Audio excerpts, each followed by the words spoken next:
ओम गुरु ब्रह्मा गुरुर्विष्णु गुरुदेवो महेश्वरः गुरु साक्षात् परब्रह्म तस्मै श्री गुरुवे नमः।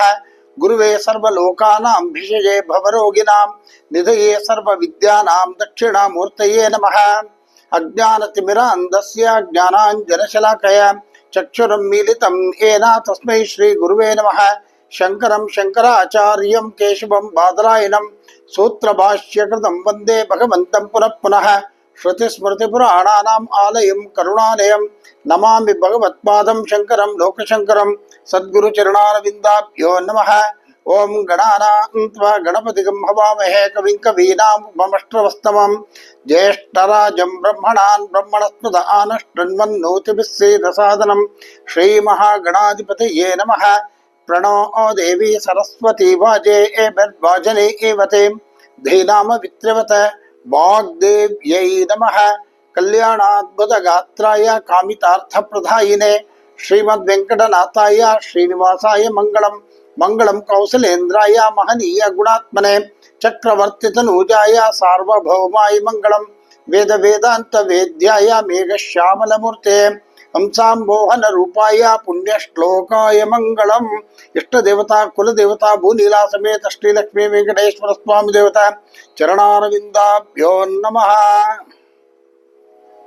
ಜಗದ್ಗುರುಗಳಾಗಿರ್ತಕ್ಕಂತಹ ಶ್ರೀ ಶ್ರೀ ಶ್ರೀ ಭಾರತೀ ತೀರ್ಥ ಮಹಾಸ್ವಾಮಿಗಳು ಹಾಗೂ ಜಗದ್ಗುರುಗಳಾಗಿರ್ತಕ್ಕಂತಹ ಶ್ರೀ ಶ್ರೀ ಶ್ರೀ ವಿಧುಶೇಖರ ಭಾರತೀ ಮಹಾಸ್ವಾಮಿಗಳ ಚರಣಾರವಿಂದಗಳಲ್ಲಿ ಸಾಷ್ಟಾಂಗ ನಮಸ್ಕಾರವನ್ನ ಅರ್ಪಣೆ ಮಾಡ್ತಾ ಇವತ್ತಿನ ಈ ಭಾಗವನ್ನು ನಾವು ಆರಂಭ ಮಾಡೋಣ। ಸಭೆಗೆ ನಮಸ್ಕಾರ।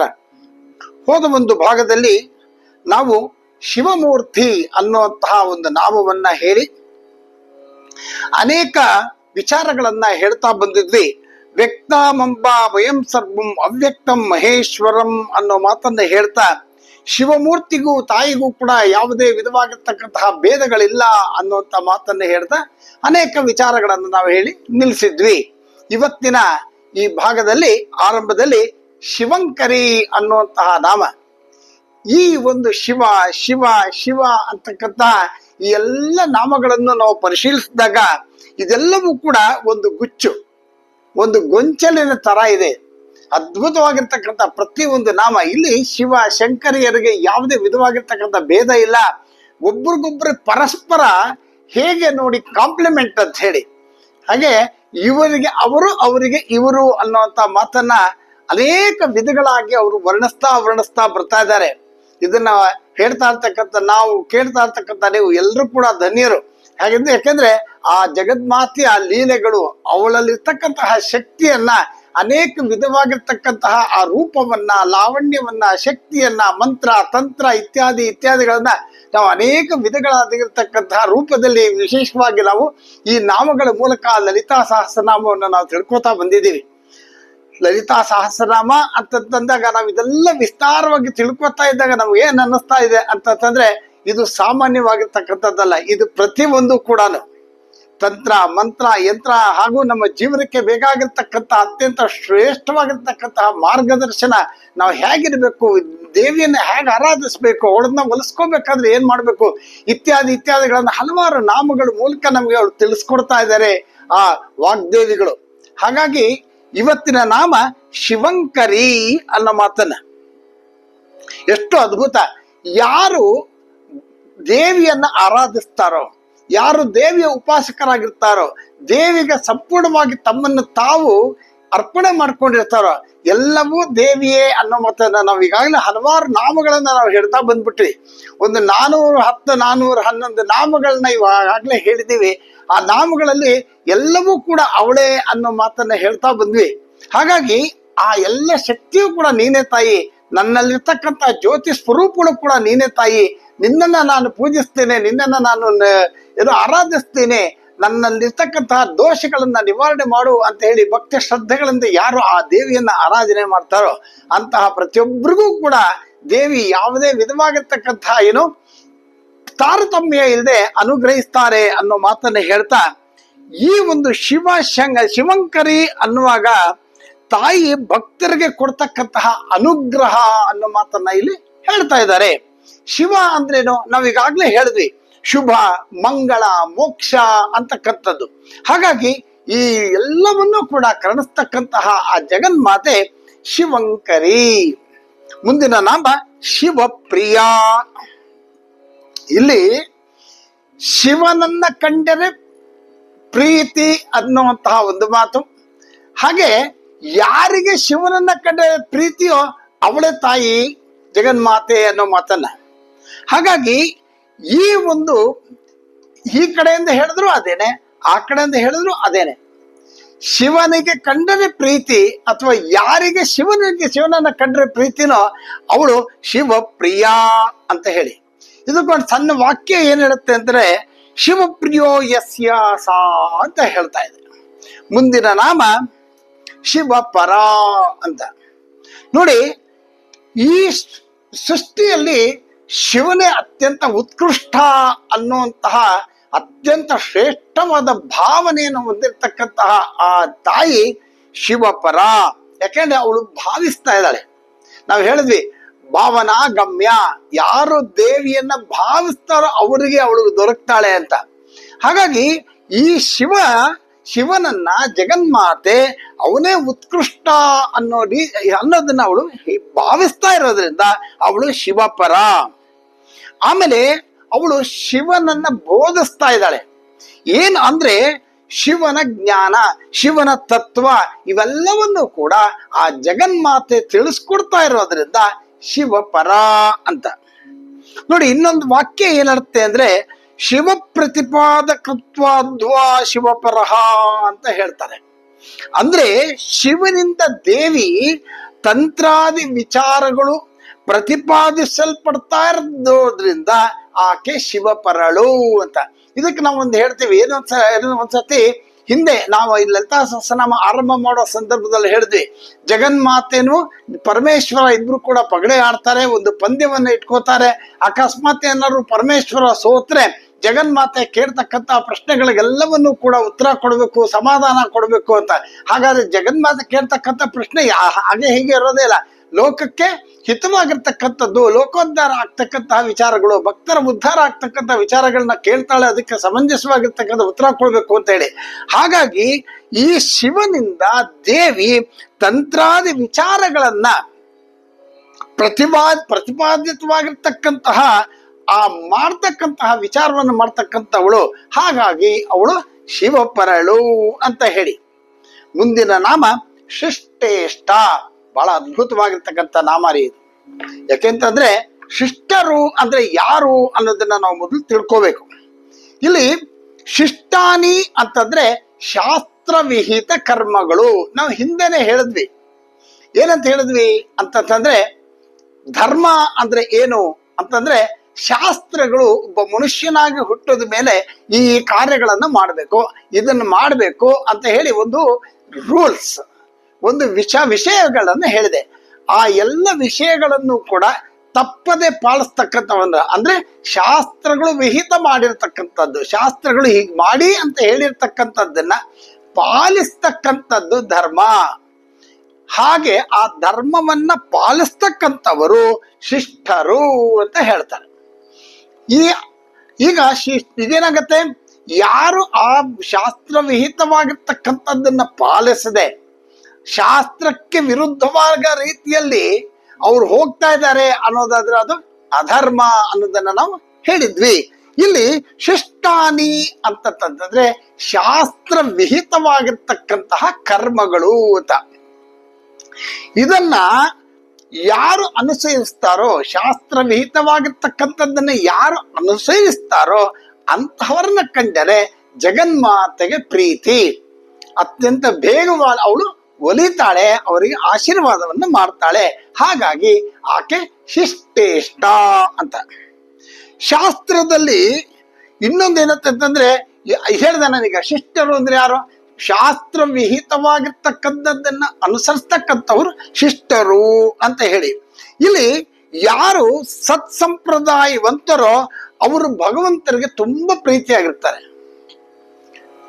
ಯಾಕೆಂದ್ರೆ ಸಂಪ್ರದಾಯವಾಗಿ ನಡ್ಕೊಂಡ್ ಬರ್ತಿರ್ತಾರೆ, ಆ ಸಂಪ್ರದಾಯಗಳನ್ನ ಅವ್ರು ಇಟ್ಕೊಂಡಿರ್ತಾರೆ. ಈ ಮುಂದೆ ಕೇಳ್ತೀನಿ ಯಾವ ರೀತಿಯಾಗಿರ್ತಕ್ಕಂಥ ಸಂಪ್ರದಾಯ ಯಾಕೆ ಮಾಡ್ಬೇಕು ಅನ್ನೋದನ್ನ. ಅವಾಗ ಯಾರು ಸತ್ಸಂಪ್ರದಾಯವನ್ನು ಹೊಂದಿರ್ತಾರೋ ಅವ್ರು ಕಂಡ್ರೆ ಭಗವಂತನಿಗೆ ಜಗನ್ಮಾತೆಗೆ ಬಹಳ ಇಷ್ಟ ಅಂತೆ.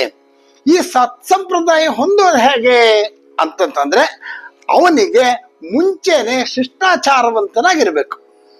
ಅವನ ಮನಸ್ಸು ಪ್ರಫುಲ್ಲವಾಗಿರ್ಬೇಕು. ನಾನು ಈ ಧರ್ಮವನ್ನ ಆಚರಿಸಬೇಕು, ನಾನು ಧರ್ಮವಂತನಾಗಿರ್ಬೇಕು, ಶಿಷ್ಟಾಚಾರವನ್ನು ಪಾಲನೆ ಮಾಡಬೇಕು ಅನ್ನೋದನ್ನ ಅವನು ಮಾಡಿರ್ಬೇಕು. ಹಾಗಾಗಿ ಮೊದಲು ಆ ಒಂದು ಶಕ್ತಿ ಕಾಣಿಸ್ಕೋಬೇಕು ಒಳಗಡೆ ಅಂತಂತಂದ್ರೆ, ಈಗ ಉದಾಹರಣೆಗೆ ಒಂದು ಲೋಹದ ಪಾತ್ರೆ, ಯಾವುದೋ ಒಂದು ಪಾತ್ರೆನೋ ಲೋಹನೋ ಯಾವುದೋ ಒಂದು ತಗೊಂಡಾಗ ಅದು ಅದ್ರ ಮೇಲೆ ಬೆಳಕು ಬಿದ್ದಾಗ ಅದು ಪ್ರತಿಫಲನ ಆಗ್ಬೇಕು, ಬಹಳ ಚೆನ್ನಾಗಿ ಪ್ರತಿಫಲನ ಆಗ್ಬೇಕು ಅನ್ನೋದಾದ್ರೆ ಅದ್ರಲ್ಲಿ ಏನಿರ್ಬೇಕು, ಚೆನ್ನಾಗಿರ್ತಕ್ಕಂಥ ಹೊಳಪಿರ್ಬೇಕು. ಆ ಹೊಳಪು ಬರೋದು ಹೇಗೆ, ಅದ್ರ ಕ್ಲೀನ್ ಮಾಡ್ಕೋಬೇಕು. ಹಾಗೆ ಈ ಒಂದು ಶರೀರ ಅಥವಾ ಮನಸ್ಸು ಅಂತಕ್ಕಂಥದ್ದು ಏನಿದೆ, ಅದರಿಂದ ಈ ಒಂದು ಶಿಷ್ಟಾಚಾರ, ಒಂದು ಸತ್ಸಂಪ್ರದಾಯ ಬರಬೇಕು ಅಂತಂದ್ರೆ ಅದು ಶುದ್ಧಿಗೊಳ್ಬೇಕು. ಆಗ ಮನಸ್ಸು ಶುದ್ಧ ಮಾಡ್ಕೊಳ್ಬೇಕು. ಯಾವ ರೀತಿಯಾಗಿ? ಕಾಯ ವಾಚ ಮನಸ್ಸು ಅಂತ ನಾವು ಹೇಳ್ತಾ ಇರ್ತೀವಿ. ಮನಸ್ಸನ್ನ ಶುದ್ಧಿ ಮಾಡ್ಕೋಬೇಕು. ಯಾವಾಗ ಆ ಮನಸ್ಸು ಶುದ್ಧಿ ಆಗುತ್ತೋ ಆಗ ಆ ತಾಯಿ ಅಂತಕ್ಕಂತಹ ಶಕ್ತಿ, ಆ ತಾಯಿ ಅಂತಕ್ಕಂತಹ ಆ ಬೆಳಕು ಅದರಿಂದ ಪ್ರತಿಫಲನವಾಗುತ್ತೆ. ನಾವು ಈಗಾಗಲೇ ಹೋದ ಒಂದು ಎಪಿಸೋಡ್ ನಲ್ಲಿ ಹೇಳಿದ್ವಿ, ಯಾರು ಆ ಜಗನ್ಮಾತೆಯ ಧ್ಯಾನವನ್ನು ಮಾಡ್ತಾರೋ, ಆರಾಧನೆಯನ್ನ ಮಾಡ್ತಾರೋ, ಪೂಜೆಯನ್ನ ಮಾಡ್ತಾರೋ, ಅವಳನ್ನ ತಮಗೆ ತಾವೇ ಅವರನ್ನ ಅರ್ಪಿಸ್ಕೋತಾರೋ, ಅವರ ಮುಖದಲ್ಲಿ ಆ ಶರೀರದಲ್ಲಿ ಒಂದು ತೇಜಸ್ಸು ಉಂಟಾಗತ್ತೆ ಅನ್ನೋ ಹಾಗೆ. ಹಾಗಾಗಿ ಅಂತಹ ತೇಜಸ್ಸು ಹೊರಗಡೆ ಬರಬೇಕು ಅಂತಂದ್ರೆ ಆ ಮನಸ್ಸು ಅಂತಕ್ಕಂಥದ್ದು ಅಷ್ಟು ಪ್ರಫುಲ್ಲವಾಗಿರ್ಬೇಕು, ಅವಳ ಬಗ್ಗೆ ಧ್ಯಾನವನ್ನ ಮಾಡ್ಬೇಕಾಗತ್ತೆ. ಹಾಗಾಗಿ ಯದ್ಭಾವಂ ತದ್ಭವತಿ, face is the index of mind ಅಂತ ಹೇಳ್ತಾರೆ. ಹಾಗಾಗಿ ಅಂತಹ ಒಂದು ಕಾಣಿಸ್ಕೋಬೇಕು ಅಂತಂದ್ರೆ ಈ ತಾಯಿಯನ್ನ ಸಂಪೂರ್ಣವಾಗಿ ಅನುಸರಿಸಬೇಕು, ಆ ಶಿಷ್ಟಾಚಾರವನ್ನ ಪಾಲಿಸಬೇಕು ಅನ್ನೋ ಮಾತನ್ನ ಹೇಳ್ತಾ ಇದ್ದಾರೆ. ಯಾವ ಶಿಷ್ಟರು ಯಜ್ಞದ ಮೂಲಕ ಆರಾಧನೆಯನ್ನು ಮಾಡ್ತಾರೋ ಅಂತಹ ತಾಯಿ, ಆ ಯಾವ ತಾಯಿಗೆ ಈ ಒಂದು ಯಜ್ಞದ ಮೂಲಕ ಶಿಷ್ಟರು ಆರಾಧನೆ ಮಾಡ್ತಾರೋ ಆ ತಾಯಿ ಶಿಷ್ಟೇಷ್ಟ ಅಂತ ಹೇಳ್ತಾರೆ. ಯಾವಾಗ ನಮ್ಮ ಮೇಲೆ ತಾಯಿಗೆ ಪ್ರೀತಿ ಬರುತ್ತೆ ಅಂತಂದ್ರೆ ನಾವು ಶಿಷ್ಟರಾಗಿರ್ಬೇಕು ಅಂತಾರೆ. ಯಾವಾಗ ಶಿಷ್ಟರಾಗಿರ್ತೀವೋ ಅವಾಗ ಅಲ್ಲಿ ದೇವಿ ನಮ್ಮ ಪೂಜೆಯನ್ನು ಅವಳು ಸ್ವೀಕರಿಸ್ತಾಳೆ ಅನ್ನೋ ಮಾತನ್ನ ನೋಡಿ. ಈ ಶಿಷ್ಟರು ಅನ್ನೋದಕ್ಕೆ ಯಾವ ರೀತಿ ಇರಬೇಕು ಅನ್ನೋದನ್ನ ಇನ್ನೊಂದು ಮಾತು ಹೇಳ್ತಾರೆ ಅಂತಂದ್ರೆ, ಒಂದು ವಚನ ಏನ್ ಹೇಳುತ್ತೆ ಅಂತಂದ್ರೆ,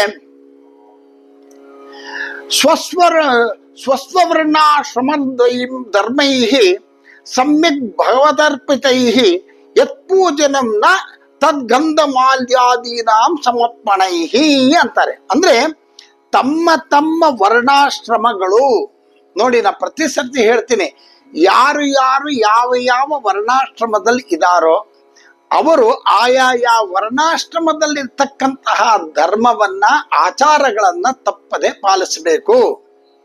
ಉದಾಹರಣೆಗೆ ಬ್ರಾಹ್ಮಣ ಅಂತಕ್ಕಂಥವನಿಗೆ ಉಪನಯನ ಆದ್ಮೇಲೆ ಅವನಿಗೆ ನಿತ್ಯ ಸಂಧ್ಯಾ ವಂದನಾದಿಗಳು, ಬ್ರಹ್ಮಚಾರಿಯಾದ್ರೆ ಅಗ್ನಿ ಕಾರ್ಯಗಳು ಇತ್ಯಾದಿಗಳು ಅವನು ಮಾಡಬೇಕಾಗತ್ತೆ. ಹಾಗಾಗಿ ಇಂತಹ ಒಂದು ಧರ್ಮವನ್ನ, ಅವನ ಕಾರ್ಯವನ್ನ, ಕರ್ಮವನ್ನ, ಆಮೇಲೆ ಬ್ರಹ್ಮಚಾರಿಯಾಗಿದ್ರೆ ಅವನಿಗಿರ್ತಕ್ಕಂತಹ ಕರ್ಮಗಳು, ಗೃಹಸ್ಥಾಶ್ರಮ ಇದ್ದವನಿಗೆ ಅವನಿಗಿರ್ತಕ್ಕಂತಹ ಕರ್ಮಗಳು ಏನೇನಿದೆ ಇವೆಲ್ಲವೂ ಕೂಡ ಅವನ ಒಂದು ಧರ್ಮಕ್ಕೆ, ಅವನ ಒಂದು ವರ್ಣಾಶ್ರಮ ಏನಿದೆ ಆ ವರ್ಣಾಶ್ರಮದಲ್ಲಿ ವಿಹಿತವಾಗಿರ್ತಕ್ಕಂತಹ ಎಲ್ಲವನ್ನೂ ಕೂಡ ತಾನು ತಪ್ಪದೆ ಶ್ರದ್ಧೆಯಿಂದ ಮಾಡಬೇಕು ಅನ್ನೋ ಮಾತನ್ನ. ಹಾಗಾಗಿ ಆ ಒಂದು ಆಶ್ರಮಗಳಿಗೆ ಸಂಬಂಧಿಸಿದಂತೆ ಮಾಡಿದಂತಹ ಪ್ರತಿ ಒಂದು ಕಾರ್ಯಗಳನ್ನು ಕೂಡ ಭಗವಂತನಿಗೆ ಅರ್ಪಣೆ ಮಾಡ್ಬೇಕು. ಸುಮ್ಮನೆ ಇದು ಬಿಡೋದಲ್ಲ, ಧರ್ಮವನ್ನು ಮಾಡಿರ್ತಕ್ಕಂಥ ಪ್ರತಿಯೊಂದು ಕೂಡ ಆ ಭಗವಂತನಿಗೆ, ಆ ಜಗನ್ಮಾತೆಗೆ ಅರ್ಪಣೆ ಅಂತ ಹೇಳ್ಬೇಕು. ನೋಡಿ, ಯಾವಾಗ ನಾವು ಮಾಡ್ತಕ್ಕಂಥ ಕಾರ್ಯಗಳು ಅಮ್ಮ ನಿನಗೆ ಅರ್ಪಣೆ ಅಂತ ನಾವು ಯಾವಾಗ ಹೇಳ್ತೀವಿ, ನಾವು ಸರಿಯಾಗಿ ಮಾಡಿರ್ತಕ್ಕಂಥದ್ದು, ನಾವು ತಪ್ಪು, ಸುಳ್ಳು, ಇನ್ನೊಬ್ರಿಗೆ ಮೋಸ, ದಗ, ಹೀಗೆ ಇನ್ನೊಬ್ಬರಿಗೆ ತೊಂದರೆ ಕೊಟ್ಟಿರ್ತಕ್ಕಂಥದ್ದು, ಮಾಡಬಾರದು ಕೆಲಸಗಳನ್ನ ಮಾಡಿದ್ದನ್ನ ಮಾಡ್ಬಿಟ್ಟು ಅಮ್ಮ ನಿನಗೆ ಅರ್ಪಣೆ ಅಂತ ಹೇಳೋ ಅಷ್ಟು ಧೈರ್ಯ ಇದೆಯಾ? ಅವನಿಗೆ ಒಳಗಡೆ ಗಿಲ್ಟ್ ಫೀಲಿಂಗ್ ಇರುತ್ತೆ, ನಾನು ತಪ್ಪು ಮಾಡಿಬಿಟ್ಟಿದ್ದೀನಿ, ನಾನು ಇದನ್ನ ಮಾಡೋಕ್ಕಾಗಲ್ಲ ಅಂತ. ಅದೇ ತಾನು ಮಾಡಿರ್ತಕ್ಕಂಥ ತುಂಬಾ ದೊಡ್ಡ ಕೆಲಸ ತಾನು ಚೆನ್ನಾಗಿ ಮಾಡಿದ್ದೀನಿ ಅನ್ನೋ ಒಂದು ಕಾನ್ಫಿಡೆನ್ಸ್, ತಪ್ಪು ಮಾಡಿಲ್ಲ, ನಾನು ಧರ್ಮವಂತನಾಗಿದ್ದೀನಿ ಅನ್ನುವಂಥ ಒಂದು ಕಾನ್ಫಿಡೆನ್ಸ್ ಲೆವೆಲ್ ಅವನಿಗೆ ಇದ್ದಾಗ ಏನಾಗುತ್ತೆ, ಅಮ್ಮ ನಿನಗೆ ಅರ್ಪಣೆ ಅಂತ ಧೈರ್ಯವಾಗಿ ಕೊಟ್ಬಿಡ್ತಾನೆ. ಯಾಕಂದ್ರೆ ಒಳಗಡೆ ಗಿಲ್ಟ್ ಫೀಲಿಂಗ್ ಇರೋದು, ನಾನು ಮಾಡ್ರ ಸರಿ ಅನ್ನೋ ತರ. ಹಾಗಾಗಿ ಯಾರು ಧರ್ಮಪರರಾಗಿರ್ತಾರೋ, ಆಚಾರ್ಯವಂತರಾಗಿರ್ತಾರೋ ಅವರ ಆಶ್ರಮಗಳಿಗೆ ತಕ್ಕಂತಹ ಒಂದು ಕಾರ್ಯಗಳನ್ನು ಮಾಡ್ತಾರೋ ಅದೆಲ್ಲವನ್ನೂ ಕೂಡ ಭಗವಂತನಿಗೆ ಅರ್ಪಣೆ ಅನ್ನೋ ಮಾತನ್ನು ಹೇಳಬೇಕು. ಇಂತಹ ಒಂದು ಶ್ರದ್ಧೆಯಿಂದ ಧರ್ಮದಿಂದ ಮಾಡಿರ್ತಕ್ಕಂಥ ಯಾವುದೇ ಪೂಜೆ ಆಗಿರ್ಬೋದು, ಕೆಲಸ ಆಗಿರ್ಬೋದು, ಅದೆಲ್ಲವೂ ಕೂಡ ನಿಜವಾದ ಪೂಜೆ.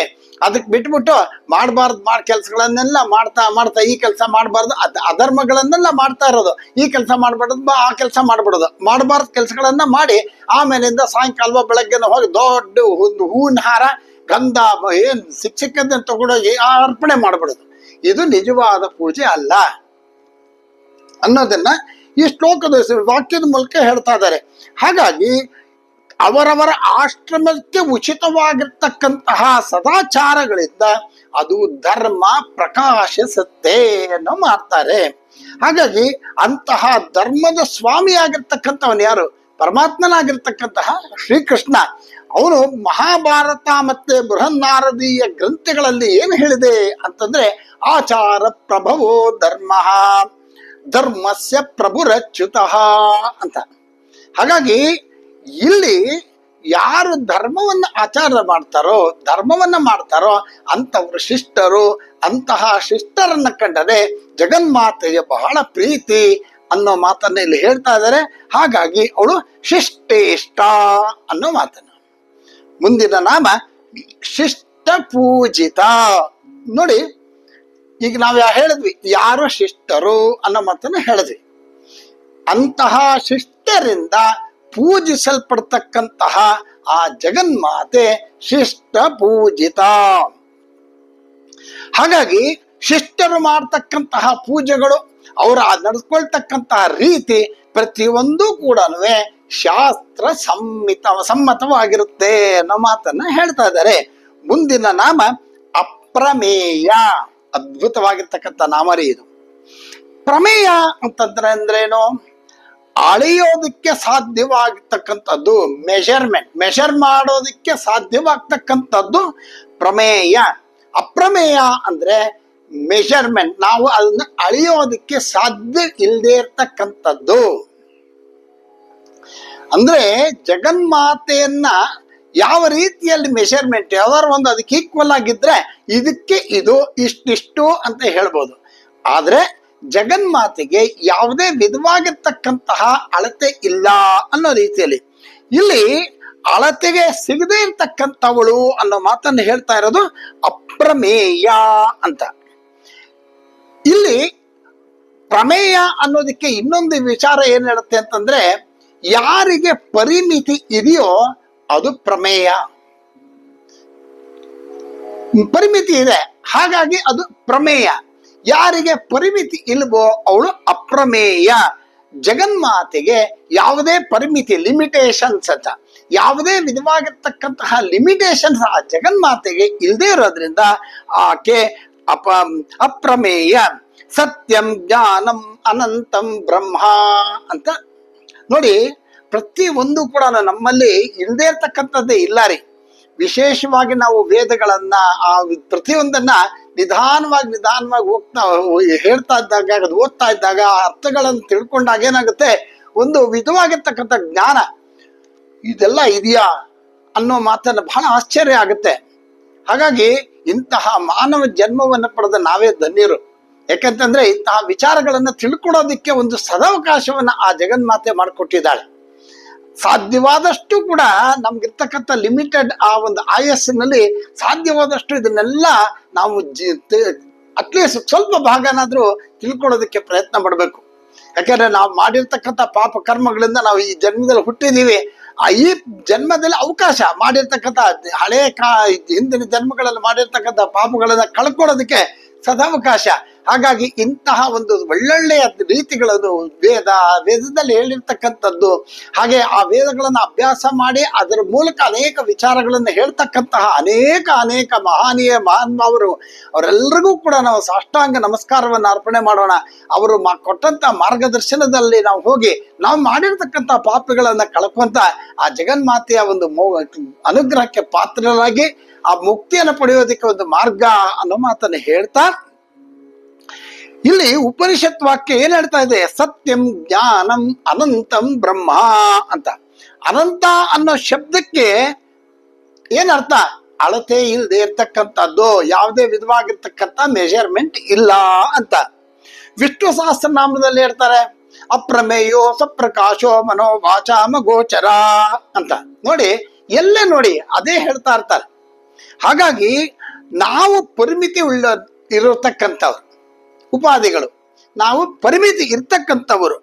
ಆ ಪರಿಮಿತಿ ಇರ್ತಕ್ಕಂಥವರು ಪರಿಮಿತಿ ಇಲ್ಲದೆ ಇರ್ತಕ್ಕಂತಹ ಆ ಜಗನ್ಮಾತೆಯನ್ನ ನಾವು ಪೂಜೆ ಮಾಡ್ತಾ ಇದ್ದೀವಿ, ಆರಾಧಿಸ್ತಾ ಇದ್ದೀವಿ ಅನ್ನುವಾಗ ಸಂಕಲ್ಪ ಏನು ಹೇಳ್ತೀವಿ? ಯಥಾಶಕ್ತಿ ಧ್ಯಾನಂ ಆವಾಹನಾದಿ ಷೋಡಶೋಪಚಾರ ಪೂಜಾಂ ಕರಿಷ್ಯೆ ಅನ್ನೋ ಮಾತನ್ನ ನಾವು ಹೇಳ್ತೀವಿ. ಅಂದ್ರೇನು? ಯಥಾಶಕ್ತಿ ಅಂದ್ರೇನು? ಶಾರೀರಿಕ, ಮಾನಸಿಕ, ವಾಚಿಕ ಅನ್ನುವಂತಹ ಈ 3 ಶಕ್ತಿಗಳಿಂದ ನನಗೆ ಎಷ್ಟು ಸಾಧ್ಯವೋ ಅಷ್ಟು ಪೂಜೆಯನ್ನ, ಅಷ್ಟನ್ನ ನಾನು ಮಾಡ್ತೀನಿ ತಾಯಿ ಅಂತ ನಾವು ನಮಸ್ಕಾರವನ್ನ ಮಾಡ್ಕೋತೀವಿ. ಆದ್ರೆ ಜಗನ್ಮಾತೆ ಪರಿಮಿತಿ ಇಲ್ಲದೆ ಇರ್ತಕ್ಕಂಥವಳು, ನಾನು ಪರಿಮಿತಿ ಇರ್ತಕ್ಕಂಥವನು. ಹಾಗಾಗಿ ನಿನ್ನನ್ನು ಹೊಂದೋದಿಕ್ಕೋಸ್ಕರವಾಗಿ ಎಷ್ಟು ಅದ್ಭುತವಾಗಿದೆ. ನಾನು ಪರಿಮಿತಿ ಇರ್ತಕ್ಕಂಥವನು, ನೀನು ಪರಿಮಿತಿ ಇಲ್ಲದೆ ಇರ್ತಕ್ಕಂಥವಳು. ಮಾತಾ, ನಿನ್ನನ್ನು ಹೊಂದೋದಿಕ್ಕೋಸ್ಕರವಾಗಿ ನನ್ನ ಪರಿಮಿತಿ ಎಷ್ಟಿದೆಯೋ, ನನ್ನ ಪರಿಮಿತಿ ಎಷ್ಟಿದೆಯೋ ಅಷ್ಟು ಭಾಗದಲ್ಲೇ, ಆ ಭಾವದಲ್ಲಿ ನಾನು ನಿನ್ನನ್ನು ಆರಾಧಿಸ್ತಾ ಇದ್ದೀನಿ ಅಂತ. ಯಾವುದೇ ತಾಯಿಗೆ ಮಕ್ಕಳು ಕಂಡ್ರೆ ದ್ವೇಷ ಇರೋದಿಲ್ಲ, ಅತ್ಯಂತ ಪ್ರೀತಿ. ಅವಳು ಅದಕ್ಕೆ ಹೇಳ್ತಾ ಇದ್ದಾನೆ, ಯಥಾಶಕ್ತಿ ನಾನು ಪೂಜೆ ಮಾಡ್ತೀನಿ ತಾಯಿ ಅಂತ. ಅಂದ್ರೆ ನಾನು ಪರಿಮಿತಿ ಇರ್ತಕ್ಕಂಥವನು, ಆ ಪರಿಮಿತಿ ಒಳಗಡೆನೆ ಎಷ್ಟು ಸಾಧ್ಯವೋ ಅಷ್ಟು ಭಾವದಲ್ಲಿ ನಾನು ನಿನ್ನ ಪೂಜೆಯನ್ನ ಮಾಡ್ತಾ ಇದ್ದೀನಿ, ಉಪಾಸನೆಯನ್ನ ಮಾಡ್ತಾ ಇದ್ದೀನಿ, ಆರಾಧನೆಯನ್ನ ಮಾಡ್ತಾ ಇದ್ದೀನಿ ತಾಯಿ. ಹಾಗಾಗಿ ಇಂತಹ ನಾನು ಮಾಡ್ತಕ್ಕಂತಹ ಪರಿಮಿತಿ ಇರ್ತಕ್ಕಂತಹ ಈ ಒಂದು ಪೂಜೆಯನ್ನ ದಯವಿಟ್ಟು ಸ್ವೀಕರಿಸಿ ನನ್ನನ್ನ ನೀನು ಅನುಗ್ರಹಿಸಬೇಕು ಅಂತ ಹೇಳಿ ಅತ್ಯಂತ ಶ್ರದ್ಧಾ, ಭಕ್ತಿ, ಪ್ರೀತಿಯಿಂದ ಮಾಡ್ತಕ್ಕಂತಹ, ಭಾವನೆಯಿಂದ ಮಾಡ್ತಕ್ಕಂತಹ ಈ ಪೂಜೆ, ಅಂತಹ ಪೂಜೆಯನ್ನ ದೇವಿ ಏನು ಅನುಗ್ರಹಿಸ್ತಾಳೆ, ಭಕ್ತನನ್ನಾಗಿ ಮಾಡ್ಕೊಂತಾಳೆ ಅನ್ನೋ ಮಾತನ್ನ. ಇಲ್ಲಿ ಇನ್ನೊಂದು ವಿವರಣೆ ಏನ್ ಹೇಳ್ತಾರೆ ಅಂದ್ರೆ, ಅಕಾರಾರ್ಥೈ ಬ್ರಹ್ಮ ವಿಷ್ಣು ಆದಿಭಿ ಪ್ರಮೇಯಾವ ಅಂತ ಹೇಳ್ತಾರೆ. ಅಂದ್ರೆ ಅಕಾರ ಅಂದ್ರೇನು? ಬ್ರಹ್ಮ. ಆ ಅಂದ್ರೇನು? ವಿಷ್ಣು ಅಂತ. ಇಂತಹ ಅಂದ್ರೆ ಬ್ರಹ್ಮ ವಿಷ್ಣುಗಳಿಂದ ಇವಳ ಒಂದು ವಿಚಾರವನ್ನ ತಿಳಿಯೋದಿಕ್ಕೆ ಯೋಗ್ಯಳಾಗಿರೋದ್ರಿಂದ ಅವಳು ಅಪ್ರಮೇಯಳು ಅನ್ನೋ ಮಾತನ್ನ ಹೇಳ್ತಾಳೆ. ಅಂದ್ರೆ ಬ್ರಹ್ಮ ಮತ್ತು ವಿಷ್ಣುವಿನಿಂದ ಇವಳ ವಿಚಾರವನ್ನ ತಿಳ್ಕೊಳ್ಳುವಂತಹ ಜಗನ್ಮಾತೆ ಅನ್ನೋ ಮಾತನ್ನ ಹೇಳ್ತಾ ಇದ್ದಾರೆ. ಮುಂದಿನ ನಾಮ ಸ್ವಪ್ರಕಾಶ. ತನಗೆ ತಾನೇ ಪ್ರಕಾಶವನ್ನ ಹೊಂದಿರತಕ್ಕಂಥವಳು ಅನ್ನೋ ಮಾತನ್ನ ಇಲ್ಲಿ ಹೇಳ್ತಾ ಇದ್ದಾರೆ. ಅಂದ್ರೆ ಸೃಷ್ಟಿಯಲ್ಲಿ ಪ್ರತಿಯೊಂದು ಕೂಡ, ಸೃಷ್ಟಿಯಲ್ಲಿರ್ತಕ್ಕಂಥ ಪ್ರತಿಯೊಂದು ಕೂಡ ಯಾವುದೋ ಇನ್ನೊಂದರ ಒಂದು ಕಾರಣದಿಂದ ಅದು ಪ್ರಕಾಶವನ್ನು ಹೊಂದಿದೆ. ಆಗ ಯಾವಾಗ ಸೃಷ್ಟಿಯಲ್ಲಿರ್ತಕ್ಕಂಥ ಪ್ರತಿಯೊಂದು ಇನ್ನೊಂದರಿಂದ ಅದು ಪ್ರಕಾಶವನ್ನು ಹೊಂದುತ್ತಾ ಇದೆ ಅಂದ್ರೆ ಪರಪ್ರಕಾಶ ಅಂತ ಅದನ್ನ ಕರೀತಾರೆ. ತಂತ್ರ, ಪರತಂತ್ರ. ಹಾಗಾಗಿ ಪರಪ್ರಕಾಶ ಅಂತ ಕರೀತಾರೆ.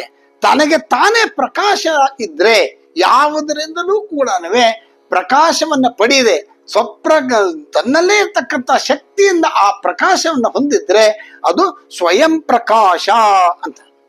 ನಾವು ಸಾಮಾನ್ಯವಾಗಿ ಹೇಳ್ತೀವಿ ಸೂರ್ಯ ಸ್ವಯಂ ಪ್ರಕಾಶವನ್ನು ಹೊಂದಿದ್ದಾನೆ ಅಂತ. ಆದ್ರೆ ವೇದ ಸೂರ್ಯನು ಕೂಡ ಸ್ವಯಂ ಪ್ರಕಾಶ ಇಲ್ಲ, ಸೂರ್ಯನೂ ಕೂಡ ಸ್ವಯಂ ಪ್ರಕಾಶನಲ್ಲ ಅನ್ನೋ ಮಾತನ್ನ ಹೇಳ್ತಾರೆ. ನಮಗಿದು ಆಶ್ಚರ್ಯ ಆಗುತ್ತೆ. ಅಂದ್ರೆ ಸೂರ್ಯನನ್ನೂ ಕೂಡ ಪ್ರಕಾಶಿಸುವಂತೆ ಮಾಡ್ತಕ್ಕಂತಹ ಶಕ್ತಿ ಒಂದಿದೆ ಅನ್ನೋ ಮಾತನ್ನ ಹಿಂದೆ ನಾಮಗಳಲ್ಲಿ ನಾವು ಹೇಳಿದ್ವಿ. ಸೂರ್ಯಮಂಡಲ ಮಧ್ಯಸ್ಥ ಅಂತ ಹೇಳಿದ್ವಿ. ಸೂರ್ಯಮಂಡಲದ ಮಧ್ಯದಲ್ಲಿರ್ತಕ್ಕಂತಹ ಆ ಜಗನ್ಮಾತೆ ಆ ಸೂರ್ಯನಿಗೆ ಪ್ರಭೆಯನ್ನ, ಶಕ್ತಿಯನ್ನ, ಚೈತನ್ಯವನ್ನ ಕೊಡ್ತಾ ಇದ್ದಾಳೆ. ಆ ಶಕ್ತಿಯಿಂದ ಸೂರ್ಯನಿಗೆ ಪ್ರಭೆ ಇದೆ, ಶಕ್ತಿ ಇದೆ. ಬೆಳಕು ಕೊಡ್ತಕ್ಕಂಥದ್ದು, ಅತ್ಯಂತ ಶ್ರೇಷ್ಠವಾಗಿರ್ತಕ್ಕಂಥದ್ದು ಇತ್ಯಾದಿ ಇತ್ಯಾದಿ ಎಲ್ಲ ಹೇಳ್ತಾ ಬಂದ್ವಿ. ಬಹಳ ಉತ್ಕೃಷ್ಟವಾಗಿರ್ತಕ್ಕಂಥ ಕಿರಣಗಳಿದೆ, ಶಕ್ತಿಯುತವಾಗಿರ್ತಕ್ಕಂಥ ಕಿರಣಗಳಿದೆ ಅಂತ. ಆ ದೇವಿ ಸೂರ್ಯನ ಸೂರ್ಯಮಂಡಲ ಮಧ್ಯದಲ್ಲಿದ್ದಾಳೆ. ಆ ಸೂರ್ಯಮಂಡಲ ಮಧ್ಯದಲ್ಲಿ ಇದ್ದು ಆ ಸೂರ್ಯನಿಗೆ ಶಕ್ತಿ ಕೊಡ್ತಾ ಇದ್ದಾಳೆ ಅಂತ. ಹಾಗಾಗಿ ಸೂರ್ಯನಿಗೆ ಸ್ವಯಂ ಪ್ರಭೆಯಲ್ಲಿಂದ ಬಂತು. ಹಾಗಾಗಿ ಸೂರ್ಯನಿಗೂ ಕೂಡ ಶಕ್ತಿಯನ್ನ ಕೊಡ್ತಕ್ಕಂತಹ ಶಕ್ತಿ ಒಂದಿದೆ ಅನ್ನೋ ಮಾತಂದ. ಇಲ್ಲಿ ಅದಕ್ಕೆ ಬಹಳ ಚೆನ್ನಾಗಿ ಒಂದು ವಾಕ್ಯವನ್ನು ಹೇಳ್ತಾರೆ. ಯದ್ಭಾಸ ಭಾಸ್ಯತೆ ಸೂರ್ಯೋ ಯದ್ಭಾಸ ಭಾಸ್ಯತೆ ಜಗತ್. ನೋಡಿ, ಯದ್ಭಾಸ ಭಾಸ್ಯತೆ ಸೂರ್ಯೋ, ಯಾರ ಬೆಳಕು ಸೂರ್ಯನನ್ನ ಬೆಳಗಿಸ್ತಾ ಇದೆಯೋ, ಯದ್ಭಾಸ ಭಾಸ್ಯತೆ ಸೂರ್ಯೋ, ಯಾರ ಬೆಳಕು ಸೂರ್ಯನನ್ನ ಬೆಳಗಿಸ್ತಾ ಇದೆಯೋ, ಯದ್ಭಾಸ ಭಾಸ್ಯತೆ ಜಗತ್, ಯಾವ ಬೆಳಕು ಪ್ರಪಂಚವನ್ನ ಬೆಳಗಿಸ್ತಾ ಇದೆಯೋ, ಸೂರ್ಯನನ್ನು ಬೆಳಗಿಸೋದ್ರ ಜೊತೆಗೆ ಪ್ರಪಂಚವನ್ನು ಕೂಡ ಬೆಳಗಿಸ್ತಾ ಇದೆಯೋ, ಆ ಬೆಳಕು ನಿನ್ನಲ್ಲೇ ಜ್ಯೋತಿ ಸ್ವರೂಪವಾಗಿ ಇದೆ ಅನ್ನೋ ಮಾತನ್ನ ಇಲ್ಲಿ ಹೇಳ್ತಾ ಇದ್ದಾರೆ. ಸೂರ್ಯನಿಗೆ ಶಕ್ತಿ ಬೆಳಕನ್ನು ಕೊಡ್ತಕ್ಕಂತಹ ಆ ಶಕ್ತಿ ಮತ್ತೆ ಪ್ರಪಂಚವನ್ನೆಲ್ಲ ಬೆಳಗಿಸ್ತಕ್ಕಂತಹ ಆ ಶಕ್ತಿ ಎಲ್ಲಿದೆ ಅಂದ್ರೆ ನಿನ್ನಲ್ಲೇ ಜ್ಯೋತಿಯ ರೂಪದಲ್ಲಿ ಇದೆ ಅನ್ನೋ ಮಾತನ್ನ ಇಲ್ಲಿ ಹೇಳ್ತಾ ಇದ್ದಾರೆ. ಹಾಗಾಗಿ ಆ ಜ್ಯೋತಿ ಸ್ವರೂಪಿಣಿ ಯಾರು ಅಂದ್ರೆ ಅವಳೇನೆ ಸ್ವಪ್ರಕಾಶಾಯ ನಮೋ ನಮಃ. ಹಾಗಾಗಿ ಎಲ್ಲದಕ್ಕೂ ಅಂದ್ರೆ ಸೂರ್ಯನಿಗೆ ಶಕ್ತಿಯನ್ನು ಕೊಡ್ತಕ್ಕಂಥ ಅವಳು, ಇಡೀ ಅಖಿಲಾಂಡ ಕೋಟಿಗೆ ಬೆಳಕನ್ನು ಕೊಡ್ತಕ್ಕಂಥ ಅವಳು ಶಕ್ತಿ ರೂಪಿಣಿ ಒಂದು ಜ್ಯೋತಿಯ ರೂಪದಲ್ಲಿ ನಮ್ಮಲ್ಲಿದ್ದಾಳೆ ಅನ್ನೋದಾದ್ರೆ ಇಲ್ಲಿ ನಾವು ಬಹಳ ಮುಖ್ಯವಾಗಿ ಅರ್ಥ ಮಾಡ್ಕೋಬೇಕಾಗಿರ್ತಕ್ಕಂಥದ್ದೇನು, ಅವಳನ್ನ ನಾವು ಭಕ್ತಿ ಶ್ರದ್ಧೆಗಳಿಂದ ನಮ್ಮಲ್ಲೇ ನಾವು ಅವಳನ್ನ ಕಂಡುಕೋಬೇಕು ಅನ್ನೋದನ್ನ ಹಿಂದೆ ಹೇಳಿದ್ವಿ. ಶ್ರೀಚಕ್ರವನ್ನ ಮುಂದೆ ಇಟ್ಟು ಮೊದಲು ಉಪಾಸನೆಯನ್ನು ಮಾಡ್ತಾ ಮಾಡ್ತಾ ಮಾಡ್ತಾ ಮಾಡ್ತಾ ನಮ್ಮನ್ನ ಆ ಶ್ರೀಚಕ್ರಕ್ಕೆ ಹೊಂದಿಸ್ಕೊಂಡು ನಮ್ಮಲ್ಲೇ ಶ್ರೀಚಕ್ರ ಇದೆ ಅನ್ನೋದನ್ನ ಮನಗಾಂಡು ಆಮೇಲೆ ನಾವು ಆ ಶ್ರೀಚಕ್ರವನ್ನ ಮನಸ್ಸಿನಲ್ಲೇ ಧ್ಯಾನ ಮಾಡಿಕೊಂಡು ಮನಸ್ಸಿನಲ್ಲೇ ಪೂಜೆ ಮಾಡಬೇಕು. ಅಂತರ್ಯಾಗ ಬಹಿರ್ಯಾಗ ಅನ್ನೋದನ್ನ ನಾವು ಹೇಳ್ತಾ ಇದ್ವಿ. ಹಾಗಾಗಿ ಇಲ್ಲಿ ಅಂತಹ ಪ್ರಕಾಶಮಾನವಾಗಿರ್ತಕ್ಕಂತಹ ಆ ತಾಯಿ ಒಳಗಡೆ ನಮ್ಮಲ್ಲೇ ಅವಳಿದ್ದಾಳೆ, ಅವಳನ್ನ ನಾವು ರೆಕಗ್ನೈಸ್ ಮಾಡಬೇಕು ಅನ್ನೋ ಮಾತನ್ನ ಇಲ್ಲಿ ಹೇಳ್ತಾ ಇದ್ದಾರೆ. ಸರ್ವ ಚೈತನ್ಯವೂ ಕೂಡ ಎಲ್ಲ ಕಡೆಯೂ ಕೂಡ ಪ್ರಸರಿಸ್ತಾ ಇದೆ.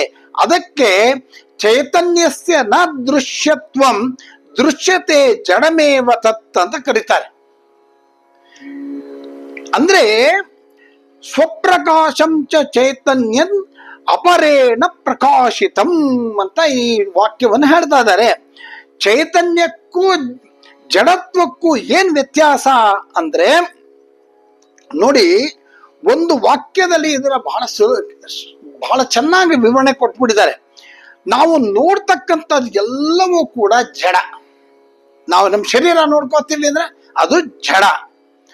ಚೈತನ್ಯ ಅಂದ್ರೆ ಈಗ ನಾವು ಯಾವ್ದ್ರಿಂದ ನೋಡ್ತಾ ಇದೀವಿ, ಆ ಇದನ್ನ ಜಡವನ್ನು ನಾವು ಯಾವ್ದ್ರಿಂದ ನೋಡ್ತಾ ಇದೀವಿ, ಚೈತನ್ಯದಿಂದ ನೋಡ್ತಾ ಇದ್ದೀವಿ.